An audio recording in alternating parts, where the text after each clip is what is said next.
Good afternoon, everyone. Earlier this morning in Altoona, Pennsylvania, members of the Altoona Police Department arrested Luigi Mangione, a 26-year-old male, on firearms charges. At this time, he is believed to be our person of interest in the brazen, targeted murder of Brian Thompson, CEO of UnitedHealthcare, last Wednesday in Midtown Manhattan. The suspect was in a McDonald's and was recognized by an employee who then called local police.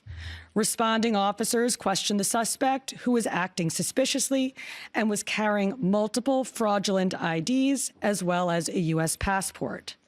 Upon further investigation, officers recovered a firearm on his person as well as a suppressor, both consistent with the weapon used in the murder. They also recovered clothing, including a mask consistent with those worn by our wanted individual. Also recovered was a fraudulent New Jersey ID, matching the ID our suspect used to check into his New York City hostel before the shooting incident. Additionally, officers recovered a handwritten document that speaks to both his motivation and mindset. NYPD detectives are en route to Pennsylvania as we seek to interview the subject further.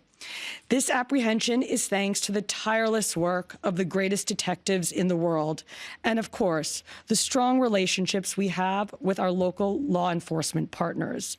On every level, local, state, and federal, we all serve the same public safety mission. And this case, which captured the attention of an entire nation, is another example of how connected we are and how important it is to work together, share information, and pursue every lead.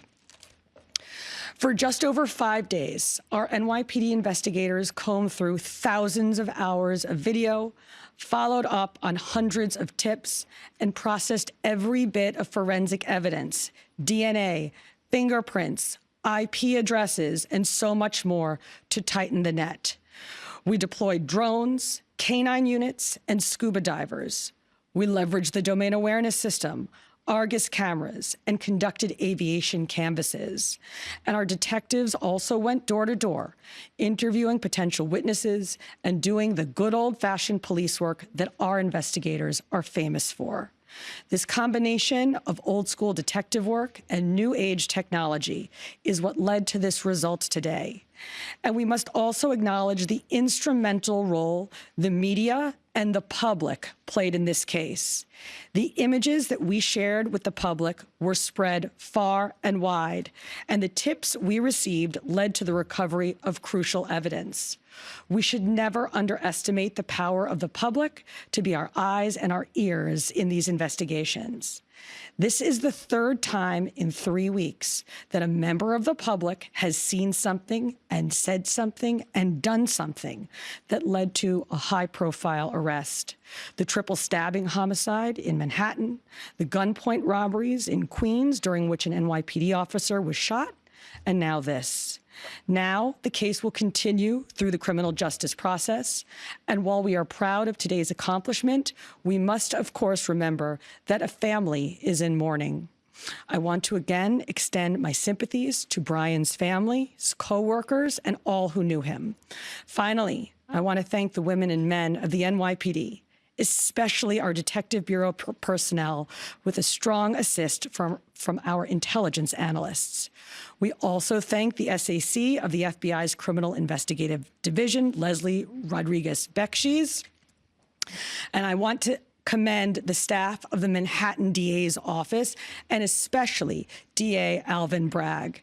He has been working with us 24/7 on this case, and I am incredibly grateful for his partnership. I'll now pass it along to our great Chief of Detectives, Joe Kenny, who will provide additional information. Chief. Thank you, Commissioner. Good afternoon. As the Commissioner stated earlier, a male was taken into custody today in Altoona, Pennsylvania this morning. He has been identified as Luigi Nicholas Mangione. He's a male, 26 years old. He was born and raised in Maryland.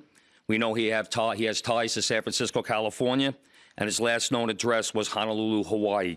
He has no prior arrest history in New York. Members of the NYPD Detective Bureau are currently traveling to Pennsylvania with members of the Manhattan District Attorney's Office to interview this subject.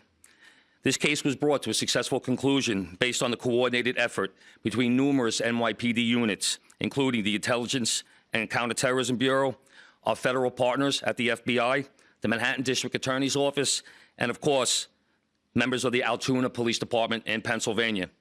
On Thursday, one day after this crime was committed, the NYPD released a photo of the shooter in this case. This picture was obtained by the NYPD during one of their extensive video canvasses. We took that photograph and we asked for the public's help in identifying this subject, and the public responded. Hundreds of tips began to pour into our hotline. Each tip was investigated thoroughly, and we began to release additional photographs as they came into our possession. The NYPD provided these photos to numerous media outlets. Local, national, and international outlets released the photo via television, print, social media, and online content. Luckily, a citizen in Pennsylvania recognized our subject and called local law enforcement. Members of the Altoona Police Department responded to the call, and based on their investigation, they notified the NYPD. This investigation is still active and ongoing. Thank you very much.